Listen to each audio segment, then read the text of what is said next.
The desert evening had begun to swallow the last traces of sunlight when Colt Maddox, a lone cowboy carrying the weight of too many silent nights, heard a faint whimper echoing across the barren land.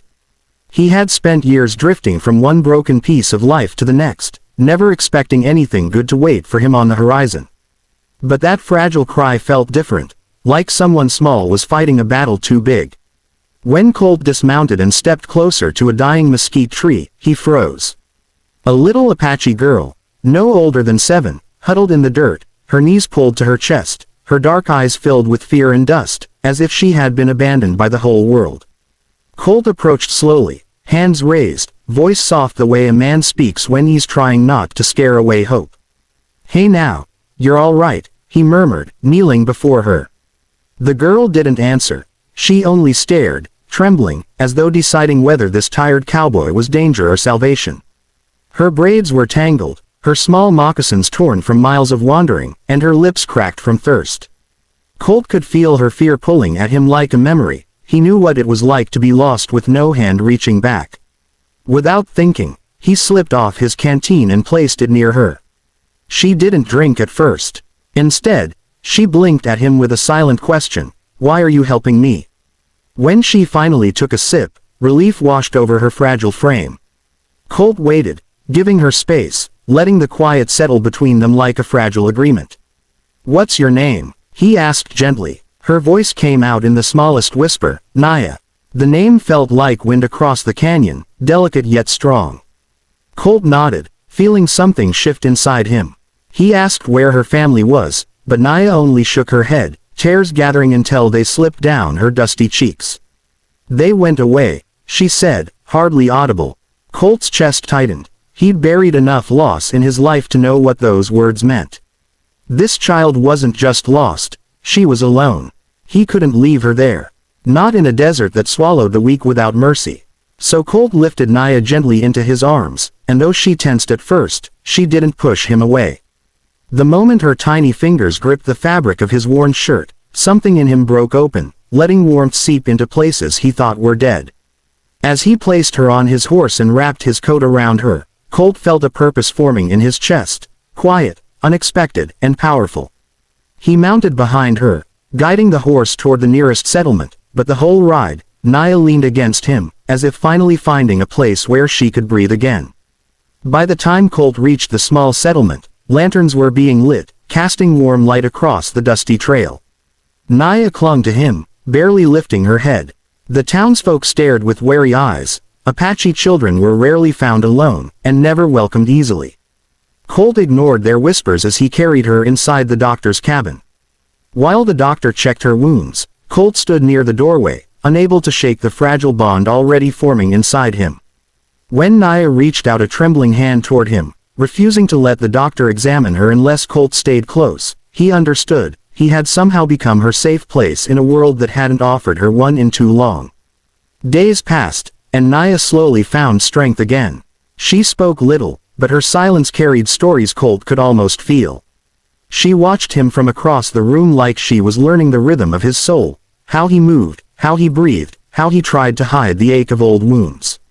One evening, as the sun died behind purple hills, Colt found her stitching a small piece of leather, her small fingers surprisingly steady. When he asked what she was making, she simply said, "For you," revealing a tiny charm shaped like a sparrow. "It means you helped me fly again." That moment took the cowboy's breath away.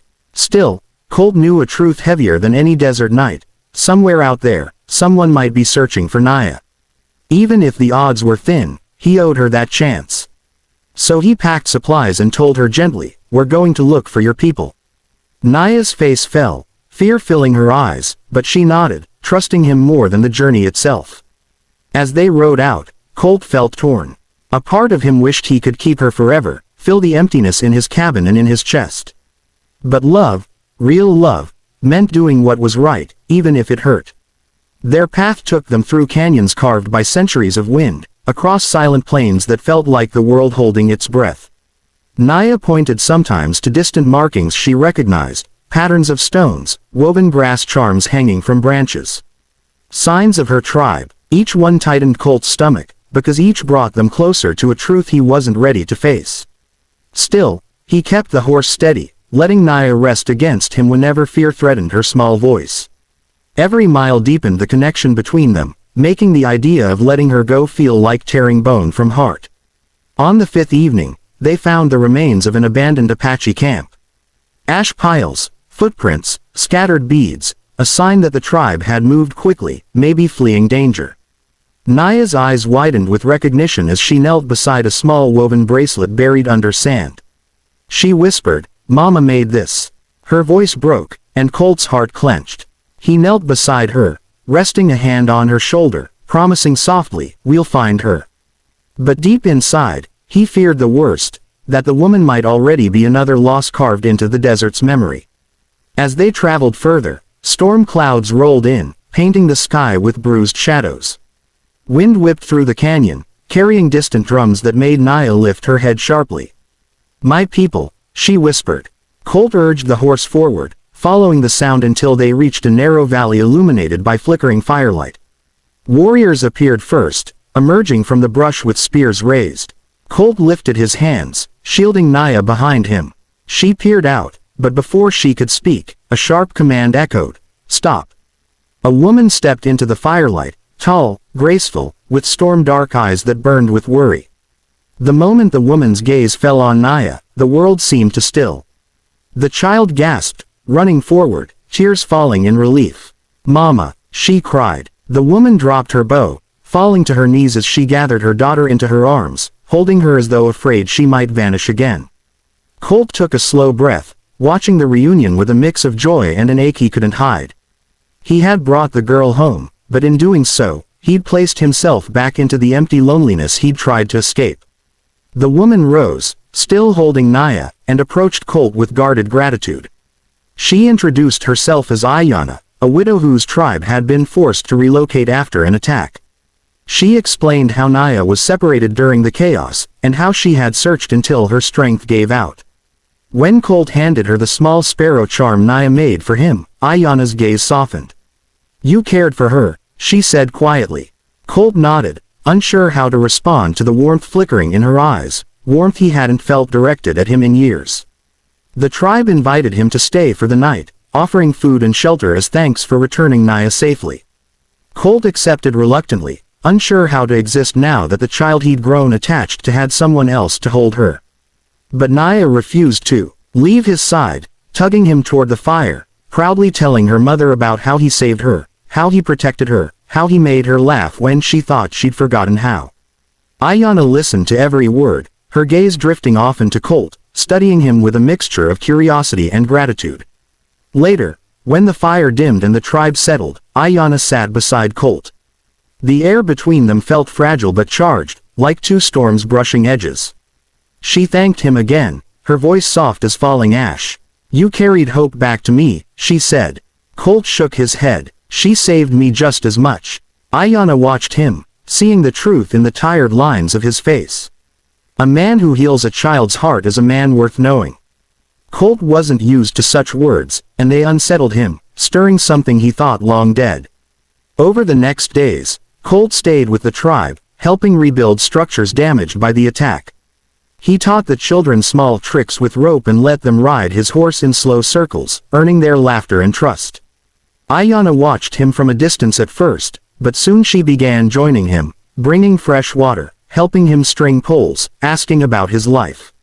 Their conversations were gentle at first, then deeper, revealing wounds and memories neither had shared with another soul in years. Naya, meanwhile, stayed glued to Colt's side, as if afraid he might disappear like the shadows at dawn. She braided horsehair into his reins, taught him Apache words, and told him stories of her father, a brave hunter who died defending their people. Colt listened with quiet respect, understanding why Ayanna carried so much strength inside her. He saw the same fire in Naya, the same resilience. And every day, he felt himself falling more deeply into a life he'd only dreamed of, one filled with meaning, laughter, belonging. But peace never lasts long in the desert. One night, scouts returned with news that the raiders who attacked the tribe were returning. Panic spread quickly, but Ayanna stood firm, rallying her people with calm authority. Colt offered his help without hesitation. Together, they prepared defenses, teaching the children and elders where to hide, setting traps along narrow canyon paths. As they worked side by side, Colt felt a connection with her growing, two wounded souls standing against the storm together. When the raiders arrived, the tribe was ready. Battle cries echoed through the valley as warriors held their ground. Colt fought with fierce determination, protecting Ayanna and Naya as if they were his own family. At one point, when a raider lunged toward Ayanna, Colt threw himself between them, taking a blow to his shoulder. Pain seared through him, but he stayed standing, refusing to fall. Ayanna's fierce arrow took down the attacker, and she rushed to his side, her hands trembling as she steadied him. The raiders eventually fled, defeated by the tribe's unity and strength. As dawn broke, Ayanna helped Colt sit near the fire, tending to his wound with gentle hands. She whispered, "You risked your life for us." Colt winced but managed a faint smile. "You're worth fighting for." The words escaped before he could stop them, but Ayanna didn't look away. Instead, she touched his cheek, her eyes softening with a tenderness he hadn't felt in years. Naya rushed to him, tears streaming, throwing her arms around his neck. "Don't leave," she cried. Colt hugged her carefully, overwhelmed by emotion. Ayanna sat beside them, her gaze filled with something deeper than gratitude, something like hope. "Stay," she said quietly. "Not because we owe you, but because you belong here." Colt felt his breath catch. Belonging was something he'd chased his whole life, and somehow, without meaning to, he had found it in the arms of a child and the heart of her mother. In the days that followed, Colt's wound healed slowly, but his bond with Ayanna and Naya healed faster. He helped rebuild the tribe's defenses, shared meals around the fire, and learned Apache traditions with reverence. The tribe accepted him not just as a guest but as family. Ayanna often walked beside him during evening gatherings, their conversations soft and warm, filled with unspoken promises. Naya followed behind them, smiling like her world had finally found balance again. One sunset, Ayanna led Colt to a quiet ridge overlooking the valley. The wind carried the smell of sage, and the sky burned with colors that made the world feel reborn. She told him about her fears, losing her husband, losing her daughter, fearing she'd lose herself. Colt listened, understanding her pain more deeply than he expected. When she fell silent, he took her hand gently. "You don't have to face anything alone," he said. She closed her eyes, letting those words fill the spaces where grief once lived. Ayanna turned to him, her dark hair swaying in the breeze. "You came into our lives like a storm," she whispered. "But you didn't destroy, you rebuilt." Colt swallowed hard, feeling emotion rise in his chest. He had never imagined a woman like her, a woman who saw not just who he was, but who he could become. When she stepped closer, resting her forehead against his, the world around them quieted. Two lonely hearts finally found a home in one another's presence. Naya soon joined them, tugging Colt's hand. "Mama says the spirits send people for a reason," she said shyly. "Maybe they sent you to us."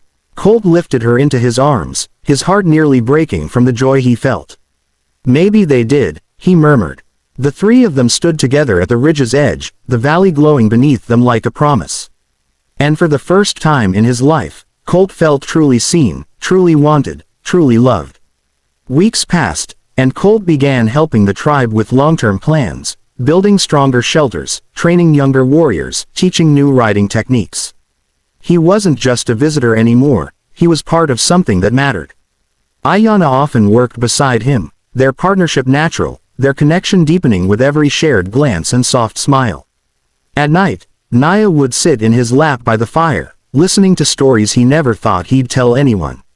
She called him, "my second father," and the title settled into his heart like destiny.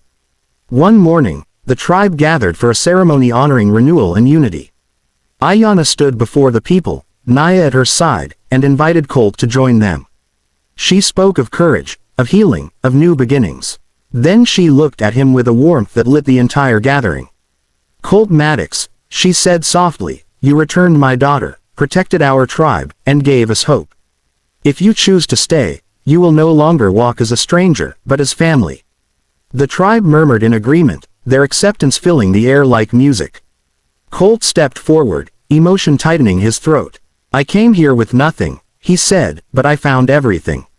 He turned to Ayanna, Then to Naya, his voice rough with sincerity. "If you'll have me, I'd be honored to build a life here, with both of you." Tears shone in Ayanna's eyes as she nodded, her hand finding his. Naya hugged him fiercely, laughing through her tears. The tribe erupted in joyous cheers as Colt felt his heart anchor itself in the only home he'd ever truly known. That night, under a sky painted with countless stars, Colt sat beside Ayanna and Naya as the tribe celebrated. Drums echoed through the valley, children danced around the fire, and the air shimmered with hope.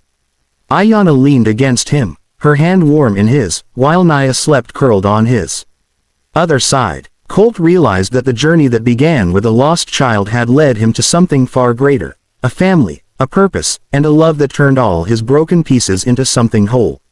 And for the first time, he knew his story didn't end with loneliness. It ended with them.